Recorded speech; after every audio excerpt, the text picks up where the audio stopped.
Hello नमस्कार साथियों, स्वागत है फिर से एक नई वीडियो में। ये वीडियो है FYUGP सेमेस्टर 3 के विद्यार्थियों के लिए, जिनका सेशन जो है वो 22 से 26 है उनके लिए। ठीक है, इसमें हम लोग देखेंगे डिजिटल एजुकेशन का एक इम्पॉर्टेंट क्वेश्चन। ठीक है, उसके आंसर के साथ देखेंगे।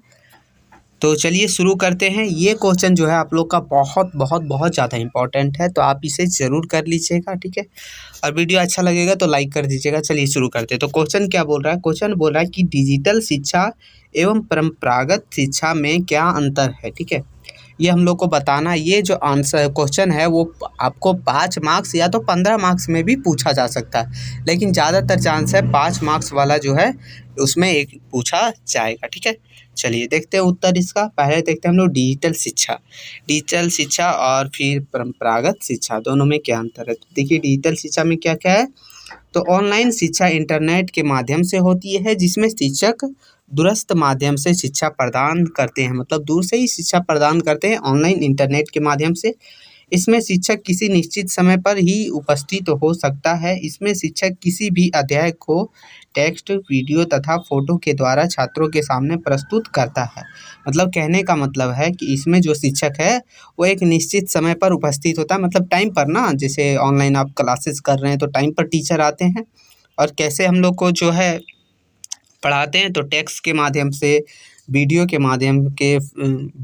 या फिर फ़ोटो के माध्यम से पढ़ाते हैं। ठीक है, तथा ऑनलाइन शिक्षा के लिए इंटरनेट का होना बहुत ज़रूरी है। जी हाँ, बहुत ज़रूरी है। काहे कि ऑनलाइन शिक्षा के लिए इंटरनेट का होना बहुत ज़रूरी है, तभी तो हम लोग ऑनलाइन शिक्षा कर पाएंगे। इसका दूसरा देखते हैं। दूसरा बोल रहा है कि इस शिक्षा में लागत भी कम आती है, क्योंकि इसमें जो है बुनियादी ढांचे की ज़रूरत कम पड़ती है। मतलब कहने का मतलब है इसमें जो है वो लागत कम आती है, क्योंकि ये जो है आप कहीं भी कर सकते हैं ना, इसके लिए महल या तो फिर स्कूल बनाने की ज़रूरत ना पड़ती है। और इसमें छात्र को किसी भी शिक्षक को नियुक्त भी नहीं करना पड़ता है। साथ ही साथ इसमें जो है वो शिक्षक को कोई भी टीचर को मतलब चुनना नहीं पड़ता है। ठीक है, वो ऑनलाइन पे ही मिल जाते हैं। चलिए तीसरा है, बोल रहा है कि इस कक्षा में वे छात्र भी शिक्षा ग्रहण कर सकते हैं जो काम करते हैं या जो एक निश्चित समय पर किसी निश्चित स्थान पर जाकर पढ़ाई नहीं कर पाते हैं। इनमें छात्र अपनी रुचि के अनुसार विषय भी चुन सकते हैं। कहने का मतलब यह है कि इस कक्षा में वैसे छात्र भी जो है शिक्षा प्रदान कर सकते हैं जो एक काम करते हैं, मतलब पार्ट जॉब वगैरह करते हैं या तो फिर काम में बिजी रहते हैं, क्योंकि इसमें निश्चित समय की ज़रूरत नहीं होती है, ना ही कोई निश्चित स्थान की ज़रूरत होती है। आप उसमें चाहिएगा तो आप अपना लेक्चर वगैरह को डाउनलोड कर लीजिए, समय के बाद में भी आप देख सकते हैं, क्योंकि वो अपलोडेड रहता है। ठीक है, इसमें साथ ही साथ जो बोल रहा है कि स्टूडेंट जो है वो अपने चॉइस के अनुसार, अपने रुचि के अनुसार विषय चुन भी सकते हैं। चलिए आगे इसका चौथा बोल रहा है कि इस कक्षा में छात्रों के बीच संचार नहीं हो पाता, मतलब बातचीत नहीं हो पाता है ना, क्योंकि ऑनलाइन माध्यम से टीचर बहुत दूर है, हम लोग दूर है, तो कैसे हो पाएगा। छात्र एक दूसरे से बातचीत नहीं कर पाते हैं और ना ही किसी विषय पर कोई चर्चा कर पाते हैं। जी हाँ, ऐसे तो होगा नहीं, ये तो होता है परंपरागत शिक्षा में। ठीक है, तो ये है। चलिए आगे देखते हैं। पाँचवा इसका क्या बोल रहा है। तो बोल रहा है कि इस कक्षा में बहुत धोखाधड़ी भी होती है। ऑनलाइन कक्षा में शिक्षक के छात्रों का मूल्यांकन करने में कठिनाई होती है, क्योंकि बहुत से छात्र ऐसे होते हैं जो परंपरागत शिक्षा और ऑनलाइन शिक्षा दोनों में शिक्षक को आकलन करने में धोखा दे देते हैं। मतलब कहने का मतलब है इस कक्षा में बहुत ज़्यादा धोखाधड़ी होती है, क्योंकि ऑनलाइन कक्षा के माध्यम से जो मूल्यांकन किया जाता है, शिक्षक जो करते हैं छात्रों का मूल्यांकन यानी रिजल्ट वगैरह, मतलब मार्क्स वगैरह, उसमें बहुत ज़्यादा धोखाधड़ी होता है, क्योंकि बहुत सारे अच्छे छात्र होते हैं जो टीचर को ही धोखा दे देते हैं। ठीक है, चलिए अब ये हो गया हम लोग का। आप समझ गए कि ऑनलाइन शिक्षा में क्या क्या फ़ायदे, क्या क्या नुकसान है। अब देखते हैं हम लोग परंपरागत शिक्षा।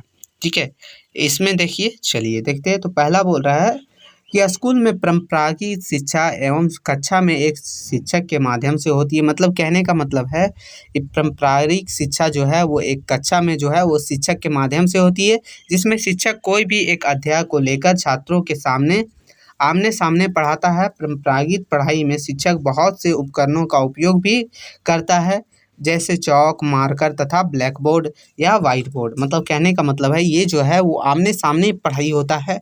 इसमें शिक्षक जो है वो चौक, मार्कर, ब्लैक बोर्ड या वाइट बोर्ड का उपयोग करता है ना। चलिए आगे है कि इसमें शिक्षक ब्लैक बोर्ड या व्हाइट बोर्ड पर अपने अध्याय को प्रस्तुत करता है और इसके साथ साथ शिक्षक समूह कार्य और विभिन्न प्रकार की गतिविधियों के बारे में बताता है। मतलब कहने का मतलब है ब्लैक बोर्ड या व्हाइट बोर्ड पर इसे जो है बताया जाता है, पढ़ाया जाता है, प्रस्तुत किया जाता है और साथ ही साथ इसमें जो है अनेक प्रकार की गतिविधियों के बारे में भी बताया जाता है तथा सभी छात्रों के लिए गृह कार्य का निर्धारण भी किया जाता है। मतलब होमवर्क भी दिया जाता है सभी बच्चों को। ठीक है, चलिए दूसरा क्या देखते हैं। इसका दूसरा क्या है, दूसरा बोल रहा है कि पारंपरिक शिक्षा में स्कूलों के द्वारा एक निश्चित समय सारणी प्रदान की जाती है तथा छात्र को इसी समय सारणी के अनुसार उपस्थित होना पड़ता है। मतलब इसमें जो है वो समय सारणी रहती है, मतलब यही टाइम में आना, यही टाइम में जाना। लेकिन ऑनलाइन क्लास में यानी डिजिटल शिक्षा में ऐसा नहीं था। ठीक है, तो ये है। चलिए आगे तीसरा बोला, पारंपरिक शिक्षा में छात्र पाठ्यक्रम के बारे में कक्षा से पहले या बाद में बातचीत कर सकते हैं। कहने का मतलब है कि इस शिक्षा में छात्र जो है वो किसी भी सब्जेक्ट या किसी भी चैप्टर के बारे में टीचर से या अपने आसपास के मतलब स्टूडेंट से बातचीत कर सकते हैं, पहले या बाद में कोई दिक्कत ना है, लेकिन उसमें बात नहीं कर सकते हैं। चौथा इसका देखेंगे, बोला पारंपरिक शिक्षा से छात्रों में आत्मविश्वास बढ़ता है। इसमें छात्र एक साथ शिक्षक के साथ मिलकर किसी भी समस्या का समाधान ढूंढते हैं। कहने का मतलब है इससे जो है वो कॉन्फिडेंस बढ़ता है, आत्मसम्मान बढ़ता है, आत्मविश्वास बढ़ता है, जिससे जो है एक छात्र शिक्षक के साथ मिलकर कोई भी क्वेश्चंस या कोई भी समस्या का हल ढूंढते हैं, एक दूसरे के साथ मिलकर कार्य पूरा करते हैं, मतलब पढ़ाई करते हैं। और साथ ही साथ इसमें जो है आत्मविश्वास इसीलिए ज़्यादा बढ़ती है क्योंकि आमने सामने बात करना उसमें तो कॉन्फिडेंस बढ़ेगा ही। ठीक है, तो यही हम लोग का टोटल था। इसमें आप सीधा समझ गए कि पारंपरिक शिक्षा और डिजिटल शिक्षा में क्या अंतर है। ठीक है, ऐसा ही कोई वीडियो चाहिए आपको, कोई भी सब्जेक्ट का मॉडल क्वेश्चन पेपर हो, इम्पोर्टेंट क्वेश्चन पेपर हो या किसी क्वेश्चन का आंसर, तो आप कमेंट करके ज़रूर बताइएगा। फिर मिलते हैं नई वीडियो में, तब तक के लिए जय हिंद।